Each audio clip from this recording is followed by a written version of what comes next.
Hello guys, അപ്പോൾ നമ്മൾ ഇന്നത്തെ വീഡിയോ എന്ന് വെച്ചാൽ നമ്മളിതാ ഫ്രീ ഫയറിൽ ഹെഡ് ഷൂട്ടും കാര്യങ്ങളൊക്കെ അടിക്കാനുള്ള ഒരു ഐഡിയ ആയിട്ട് നമുക്ക് വന്നിട്ടുള്ളത്. നമ്മൾ നല്ല ഹെഡ് ഷൂട്ടൊക്കെ അടിക്കാൻ പറ്റും. സെൻസിറ്റിവിറ്റി പോയിട്ടൊരു കാരണം റെഡിയാക്കാണ്ട് അതിന് ഞങ്ങൾക്ക് മുമ്പ് പറഞ്ഞു ഗൈസ്, നമ്മൾ പണ്ടത്തെ പീക്കൊക്കെ വരുന്നതായിട്ട് നിങ്ങളുടെ അഭിപ്രായം എന്താണെന്ന് നിങ്ങൾ പറയാം ഗൈസ്. പീക്കൊക്കെ വരുമ്പോൾ കുറേ പഴയ കൂട്ടുകാരൊക്കെ നമ്മൾ ഫ്രീ ഫയറിലേക്ക് വീണ്ടും വരും എന്നൊക്കെ വിചാരിക്കുന്നു ഗൈസ്. അപ്പോൾ അങ്ങനെ പീക്ക് വരുന്നത് നല്ല ഇഷ്ടമുള്ളവരൊക്കെ നമ്മൾ കമൻറ്റ് ചെയ്തിട്ട് ലൈക്ക് അടിക്കുക. നമുക്ക് തീരെ സപ്പോർട്ടും പിന്നെ നല്ലൊരു സപ്പോർട്ടായിട്ട് ഗൈസ്. ഹെഡ് ഷൂട്ട് അടിക്കാനൊക്കെ നല്ല അടിപൊളി സെൻസിറ്റിവിറ്റിയാണ് വെക്കണം. അതിനാണ് നിങ്ങൾക്ക് ഇത് കേട്ട് പറഞ്ഞുതരാം. പക്ഷേ കുറേ കാര്യങ്ങൾ വരുന്നു, നമ്മളെ കുറേ കാര്യങ്ങൾ വരുന്നുണ്ട് ഗൈസ്. പണ്ടത്തെ ഫ്രീ ഫയർത്തെ അപ്ഡേറ്റ്സ് എല്ലാം തിരികെ തന്നെ വരികയാണ് ഗൈസ്. നമ്മൾ കുറേ ഓൾഡ് ഡ്രസ്സുകളൊക്കെ വീണ്ടും വരുന്നുണ്ട്.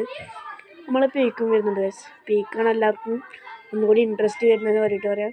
അപ്പോൾ നമുക്ക് ഇതിൻ്റെ സെൻസിറ്റിവിറ്റി ഒക്കെ ഒന്ന് കാണിച്ചു തരാം ഗൈസ്. പണ്ടത്തെ പീക്കൊക്കെ വന്നാൽ അടിപൊളിയാവും എന്നാണ് എൻ്റെ ഒരു അഭിപ്രായം. പക്ഷേ ഇതാണ് ഗൈസ് എൻ്റെ സെൻസിറ്റിവിറ്റി. ഇതൊക്കെ നിങ്ങൾ ഈ ഒരു ഓർഡറിൽ തന്നെ ഇട്ട്